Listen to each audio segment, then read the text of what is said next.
ಗದ್ಯ ಪಾಠ 4 ಎದೆಗೆ ಬಿದ್ದ ಅಕ್ಷರ. ಅ. ಲೇಖಕರ ಪರಿಚಯ. ದೇವನೂರ ಮಹಾದೇವ. ಇವರು 1949ರಲ್ಲಿ ಮೈಸೂರು ಜಿಲ್ಲೆ ನಂಜನಗೂಡು ತಾಲೂಕಿನ ದೇವನೂರಿನಲ್ಲಿ ಜನಿಸಿದರು. ಇವರು ಪ್ರಮುಖ ಕೃತಿಗಳು: ಎದೆಗೆ ಬಿದ್ದ ಅಕ್ಷರ, ಕುಸುಮಬಾಲೆ, ದ್ಯಾವನೂರು, ಒಡಲಾಳ. ಇವರಿಗೆ ದೊರಕಿರುವ ಪ್ರಮುಖ ಪ್ರಶಸ್ತಿಗಳು: ಕುಸುಮಬಾಲೆ ಕಾದಂಬರಿಗೆ ಕೇಂದ್ರ ಸಾಹಿತ್ಯ ಅಕಾಡೆಮಿ ಪ್ರಶಸ್ತಿ ಲಭಿಸಿದೆ. ಆ. ಒಂದು ವಾಕ್ಯದಲ್ಲಿ ಉತ್ತರಿಸಿ.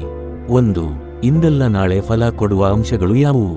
ಉತ್ತರ: ಭೂಮಿಗೆ ಬಿದ್ದ ಬೀಜ ಮತ್ತು ಎದೆಗೆ ಬಿದ್ದ ಅಕ್ಷರ ಇಂದಲ್ಲ ನಾಳೆ ಫಲ ಕೊಡುವ ಅಂಶಗಳಾಗಿವೆ. 2.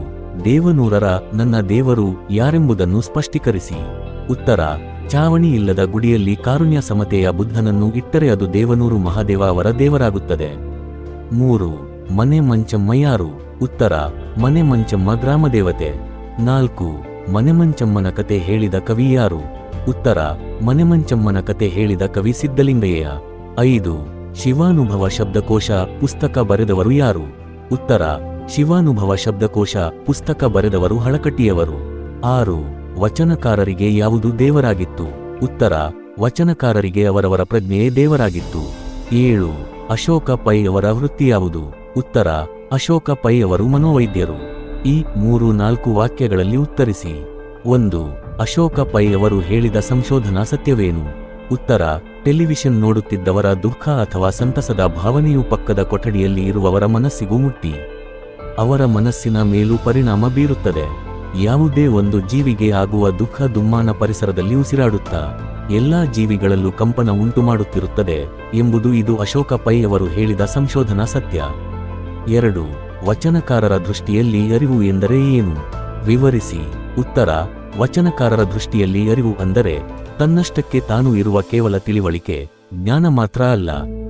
ಅದು ಕ್ರಿಯೆಯ ಅನುಭವದಿಂದ ಒಡಮೂಡುವುದು. ಅದು ಕೇಳಿ ತಿಳಿದಿದ್ದಲ್ಲ, ಕ್ರಿಯೆಯಲ್ಲಿ ಮೂಡಿದ ತಿಳಿವಳಿಕೆ. ಅದು ತರ್ಕವಲ್ಲ. ನಡಿಯಿಂದ ನುಡಿ ಹುಟ್ಟಿದರೆ ಅದು ಅರಿವು. ಅಂದರೆ ಜ್ಞಾನ ನಡೆ ನುಡಿ ಕ್ರಿಯೆಯಿಂದ ಏಕರೂಪವಾಗಿ ಒಡಮೂಡಿದ ತಿಳಿವಳಿಕೆಯೇ ಅರಿವು ಎಂಬುದು ಅವರ ಅಭಿಮತ. ಈ ಸಂದರ್ಭ ಸಹಿತ ಸ್ವಾರಸ್ಯ ಬರೆಯಿರಿ. 1. ಹಾಗಾದರೆ ಎಲ್ಲರಿಗೂ ಮನೆ ಆಗುವವರೆಗೆ ನನಗೂ ಮನೆ ಬೇಡ, ಅಥವಾ ಏನಯ್ಯ ಏನ್ ಮಾಡ್ತಾ ಇದ್ದೀರಿ? 2. ಯಾವ ಜೀವಿಯೂ ತನ್ನಷ್ಟಕ್ಕೆ ತಾನಿಲ್ಲ. 3. ಅವರಿಗೆ ಅವರವರ ಪ್ರಜ್ಞೆಯೇ ದೇವರಾಗಿತ್ತು. 4. ಈ ಸಮಷ್ಟಿ ಮನಸ್ಸಲ್ಲಿ ಎಲ್ಲರೂ ಇರುತ್ತಾರೆ. ಆಯ್ಕೆ: ಈ ವಾಕ್ಯವನ್ನು ದೇವನೂರು ಮಹಾದೇವ ಅವರು ರಚಿಸಿರುವ ಎದೆಗೆ ಬಿದ್ದ ಅಕ್ಷರ ಎಂಬ ಗದ್ಯಪಾಠದಿಂದ ಆರಿಸಲಾಗಿದೆ. ಸಂದರ್ಭ: ಲೇಖಕರು ಸಮಾನತೆ, ಪ್ರಜ್ಞೆ, ಕಾರುಣ್ಯಗಳು ಜನರಲ್ಲಿ ಜಾಗೃತವಾಗಬೇಕೆಂದು ಹೇಳುವ ಸಂದರ್ಭದಲ್ಲಿ ಈ ಮೇಲಿನ ಮಾತು ಬಂದಿದೆ. ಸ್ವಾರಸ್ಯ: ತನ್ನ ಭಕ್ತರಿಗೆ ಮನೆ ಇಲ್ಲದ ಮೇಲೆ ನನಗೂ ಮನೆ ಬೇಡ ಎಂಬ ಮಂಚಮ್ಮ ದೇವತೆಯ ಮಾತು ಸಮಾನತೆಯ ಸಂಕೇತವಾಗಿದೆ. 8-10 ವಾಕ್ಯಗಳಲ್ಲಿ ಉತ್ತರಿಸಿ. 1. ಕವಿ ಸಿದ್ಧಲಿಂಗಯ್ಯನವರು ಹೇಳಿದ ಕಥೆಯನ್ನು ಬರೆಯಿರಿ.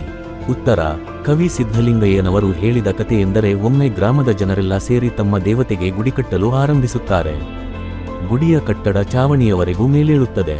ಆಗ ಇದ್ದಕ್ಕಿದ್ದಂತೆಯೇ ಮಂಚಮ್ಮದೇವಿ ಭಕ್ತನೊಬ್ಬನ ಮೇಲೆ ಆವಾಹನೆಯಾಗಿ ಏನ್ ಮಾಡ್ತಾ ಇದ್ದೀರಿ ಎಂದು ಕೇಳುತ್ತಾಳೆ. ನಿನಗೊಂದು ಗುಡಿ ಕಟ್ತಾ ಇದ್ದೀವಿ ತಾಯಿ ಎಂದು ಹೇಳಿದಾಗ ನಿಮಗೆಲ್ಲ ಮನೆ ಉಂಟಾ ಎಂದು ಕೇಳುತ್ತಾಳೆ.